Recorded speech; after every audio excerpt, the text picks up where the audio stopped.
আমাদের রাজ্যের মুখ্যমন্ত্রীর নেতৃত্বে যে চাকরি চুরি হয়েছে তারা আনন্দে খেলা করছে, উল্লাস করছে। কেন? তাদের কোনো শাস্তি হচ্ছে না। এই ভারতবর্ষের ন্যায় এই বিচার ব্যবস্থা আমাদের বিচার দিতে পারলো না, চোরেদের শাস্তি দিতে পারলো না। আমরা বলেছি আমার চাকরি যদি অযোগ্য হয় আপনি দৈনিক সংবাদপত্রে বিজ্ঞপ্তি দিন, কোর্ট আপনি আমাকে সর্বোচ্চ সাজা দিন, নইলে আমার চাকরি ফেরান। আপনারা এসএসসি 2016 প্যানেলের আমাদের কি অপরাধ ছিল একটু জানিয়ে যাবেন, এটাই আমরা বিচার ব্যবস্থার কাছে জানতে চাই। এই যোগ্য শিক্ষকদের চাকরি চলে গেলে পরিবার আছে, পরিজন আছে, তাদের সম্মান লুণ্ঠিত হবে, তাদের বেঁচে থাকার অধিকার চলে যাবে। তাহলে আমরা কি অপরাধ করেছিলাম? আমাদের কি পরিবার ছিল না? আমাদের কি কোনো মানবিকতা গ্রাউন্ড ছিল না? আমাদের কি এই সমাজে বেঁচে থাকার অধিকার ছিল না? রাজ্যের মুখ্যমন্ত্রী চাকরি চুরি করে আমাদের এই জায়গায় ঠেলে দিয়েছে। আমরা আজও ঘুরে বেড়াচ্ছি কোর্টের দুয়ারে দুয়ারে, আমাদের ন্যায় দিন, কিন্তু আমরা ন্যায় পেলাম না। আমাদের সঙ্গে ন্যায় হলো না। এই যে চাকরি চুরির গ্লানি নিয়ে একরাশ ক্ষোভ বেদনা নিয়ে পৃথিবী ছেড়েছিল সন্তোষ, সুবল, প্রশান্ত সহ আরও অন্যান্যরা। এসএসসি চুরি করলো, রাজ্য সরকার চুরি করলো, এর অ্যাকাউন্টেবিলিটি মুখ্যমন্ত্রী, 3 বারের মুখ্যমন্ত্রী, সততার মূর্ত প্রতীক মমতা বন্দ্যোপাধ্যায় হাওয়াই চটির সব জানলো। তারপরেও আমাদের বলল তোমাদের খুব দুঃখ হবে। আজ টেন্টেড শিক্ষকদের তালিকা প্রকাশিত হয়েছে, টেন্টেড শিক্ষাকর্মীদের তালিকা প্রকাশিত হয়েছে, যারা নিষ্কলঙ্ক, কোর্ট মনিটরিং, সিবিআই তদন্ত, তাদের চাকরি ফেরান। রাজ্য সরকার আমার বেতন বন্ধ করেছিল, আবার এই 31শে ডিসেম্বরের পর আমাদের জীবনগুলো কোথায় যাবে? গ্রামীণ শিক্ষা ব্যবস্থার সাথে যারা যুক্ত সেই শিক্ষা ব্যবস্থার যোগ্য শিক্ষকদের, শিক্ষাকর্মীদের চাকরি খাওয়া হয়েছে। কোনো রকম কনক্লুসিভ এভিডেন্স ছাড়া আমাদের যোগ্য চাকরি খেয়ে নিয়েছে। মহামান্য কলকাতা হাইকোর্টের সিঙ্গেল বেঞ্চ, ডিভিশন বেঞ্চ, বাক কমিটি, ইভেন সুপ্রিম কোর্ট কোথাও কিন্তু আমাদেরকে বলতে পারেনি সুমন বিশ্বাস টেন্টেড শিক্ষক।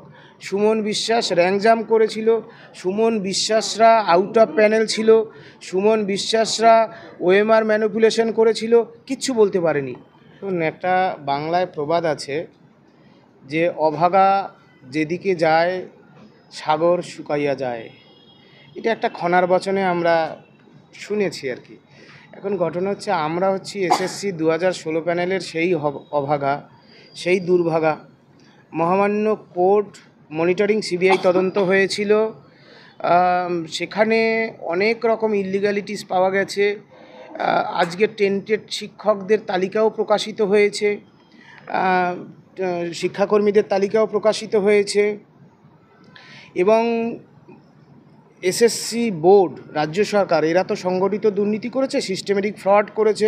মহামান্য সুপ্রিম কোর্ট তার জাজমেন্টে লিখেছেন, এবং সিবিআই বা মহামান্য কলকাতা হাইকোর্টের সিঙ্গেল বেঞ্চ, ডিভিশন বেঞ্চ, বাক কমিটি, ইভেন সুপ্রিম কোর্ট কোথাও কিন্তু আমাদেরকে বলতে পারেনি সুমন বিশ্বাস টেন্টেড শিক্ষক। সুমন বিশ্বাস র্যাঙ্ক জাম্প করেছিল, সুমন বিশ্বাসরা আউট অফ প্যানেল ছিল, সুমন বিশ্বাসরা ওএমআর ম্যানিপুলেশন করেছিল, কিচ্ছু বলতে পারেনি। শুধুমাত্র কোনো রকম কনক্লুসিভ এভিডেন্স ছাড়া আমাদের যোগ্য চাকরি খেয়ে নিয়েছে। আমরাও 7 বছর শিক্ষকতা করেছি ধারাবাহিকতা সহ। আমাদের লক্ষ লক্ষ টাকা ঋণ, আমাদের তো কিছু ছিল না। আমার 38,000 টাকা আমার ইএমআই। আপনি জাস্ট চিন্তা করুন, এই চোর রাজ্য সরকার আমার বেতন বন্ধ করেছিল, আবার এই 31শে ডিসেম্বরের পর আমাদের জীবনগুলো কোথায় যাবে? যে পরীক্ষা নিয়েছে সেই পরীক্ষায় সত্যব্রত জানারা এডুকেশন ডাকও পাননি। সুতরাং এইরকম একটা পরিস্থিতিতে কোর্ট মনিটরিং সিবিআই তদন্ত হয়েছে, এবং কোনো অপরাধ ছাড়া বাংলার যোগ্য শিক্ষকদের গ্রামীণ বিদ্যালয় শিক্ষার সাথে যুক্ত যে সাধারণ ঘরের পিছিয়ে পড়া যে সম্প্রদায়ভুক্ত, যে আদিবাসী বলুন, নমশূদ্র, মতুয়া, রাজবংশী, মুসলমান, এদের যে গ্রামীণ শিক্ষা ব্যবস্থার সাথে যারা যুক্ত সেই শিক্ষা ব্যবস্থার যোগ্য শিক্ষকদের, শিক্ষাকর্মীদের চাকরি খাওয়া হয়েছে। আমাদের কি পরিবার ছিল না? আমাদের কি কোনো মানবিকতা গ্রাউন্ড ছিল না? আমাদের কি এই সমাজে বেঁচে থাকার অধিকার ছিল না? আমরা নিশ্চয়ই বিচারপতিদের যে রায়, সেই রায়কে আমরা কাটাছেঁড়া করছি না, আমরা কটুবাক্য করছি না, কারণ আমরা আজও বিশ্বাস করি, আজও ঘুমের ঘোরে আমি স্বপ্ন দেখি মহান দেশের মহান বিচার ব্যবস্থা, একই বিচার ব্যবস্থা।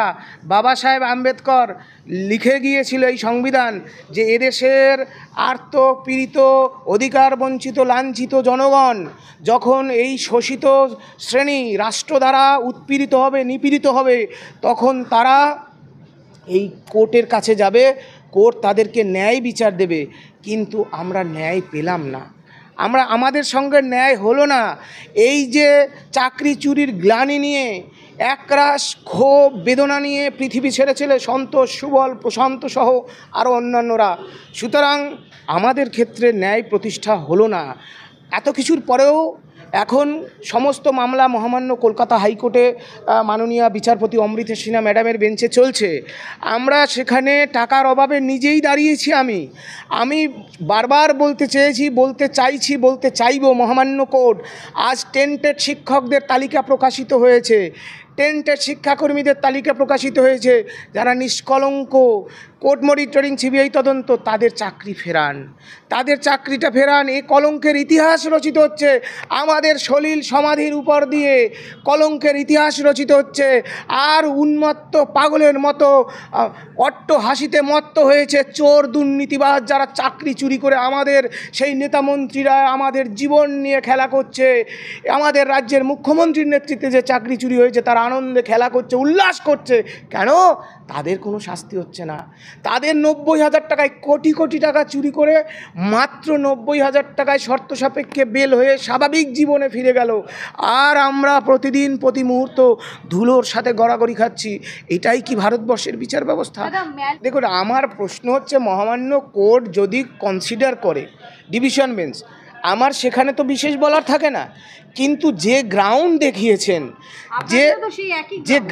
দেখিয়েছেন যে এই যোগ্য শিক্ষকদের চাকরি চলে গেলে পরিবার আছে, পরিজন আছে, তাদের সম্মান লুণ্ঠিত হবে, তাদের বেঁচে থাকার অধিকার চলে যাবে, তাহলে আমরা কি অপরাধ করেছিলাম? আমাদের কি দোষ ছিল? মহামান্য কোর্ট, আমাদের কি পরিবার নেই?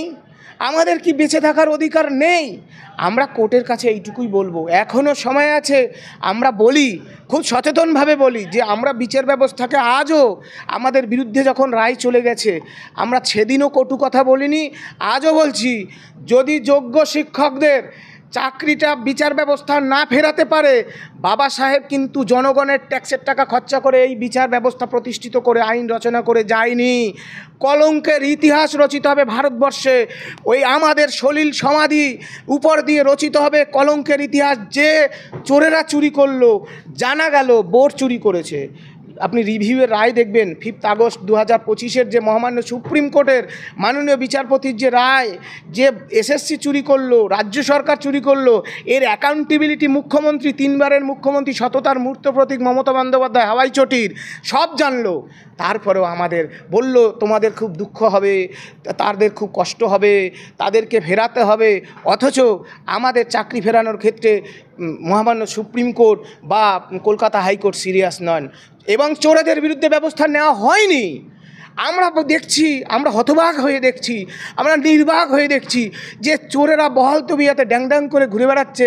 আর আমাদের জীবন নিয়ে একটা একটা করে আমরা প্রত্যেক দিন আমাদের অজানা দেশের দিকে আমরা ফিরে যাওয়ার জন্য তৈরি হয়ে যাচ্ছি।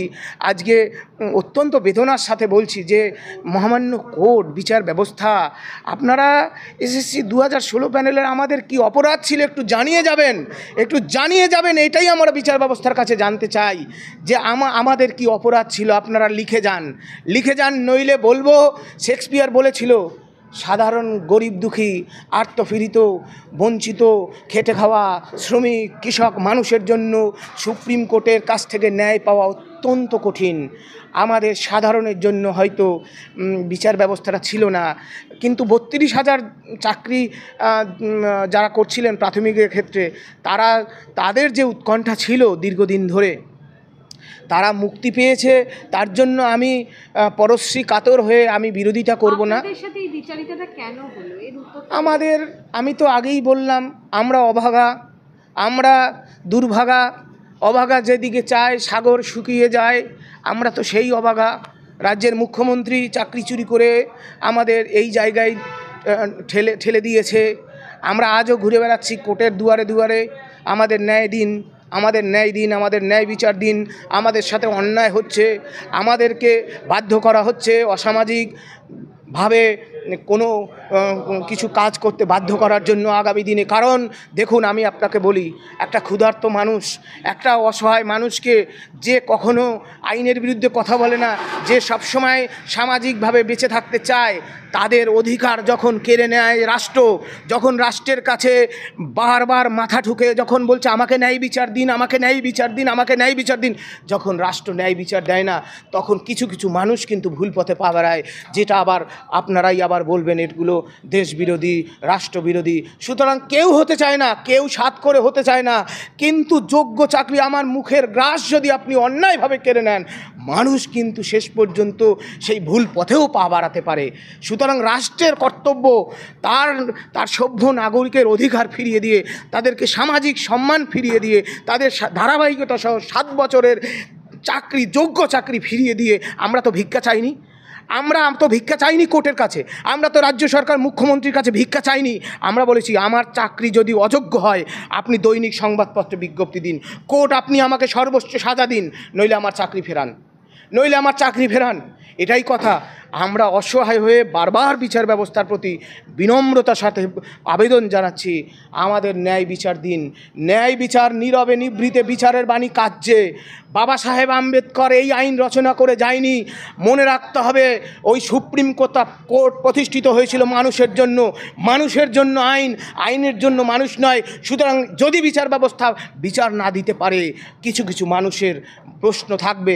আমি যদি কালকে মরেও যাই, আমার মনে মরার আগের মুহূর্ত পর্যন্ত আমার এই ভারতবর্ষের ন্যায় এই বিচার ব্যবস্থা আমাদের বিচার দিতে পারলো না, চোরেদের শাস্তি দিতে পারলো না। দেখুন, আমি কখনোই বলবো না যে যারা দুর্নীতির সাথে যুক্ত তারা বাংলার বিদ্যালয় শিক্ষার সাথে যুক্ত থাকুক, কারণ এরা হচ্ছে শাসক দলের ক্যাডার হয়, এরা বিদ্যালয়ে ফাঁকিবাজি করে, এরা দেরিতে যায়, তাড়াতাড়ি আসে, এরা আসলে সমাজের শত্রু। সেটা আমি বলবো না, আমি বলবো এরা হচ্ছে সমাজের শত্রু। বিদ্যালয় শিক্ষার সাথে তাদেরই যুক্ত থাকা উচিত যারা সত্যিকারে দরদি, যারা ছাত্রছাত্রীদের সাথে ছাত্র শিক্ষক সম্পর্ক, অভিভাবক শিক্ষক সম্পর্ক, শিক্ষার উন্নয়ন করতে চায়। পিছিয়ে পড়া সম্প্রদায় মানুষ যারা শিক্ষার আলো থেকে বঞ্চিত হয়েছে, তাদের পরিবারগুলোকে এগিয়ে নিয়ে আসতে চায়। সুতরাং আমি কখনো দুর্নীতিকে সাপোর্ট করব না। এই রায়ে যদি দুর্নীতিকে প্রশ্রয় দেওয়া হয়ে থাকে, নিশ্চয়ই মহামান্য সুপ্রিম কোর্ট আছে, কেউ না কেউ নিশ্চয়ই যাবেন, আবার বিচার হবে, সে অধিকার আছে। কিন্তু যেহেতু রায় হয়েছে, আমি সেই রায়ের বিরুদ্ধে আজকের দিনে কিছু বলতে পারবো না।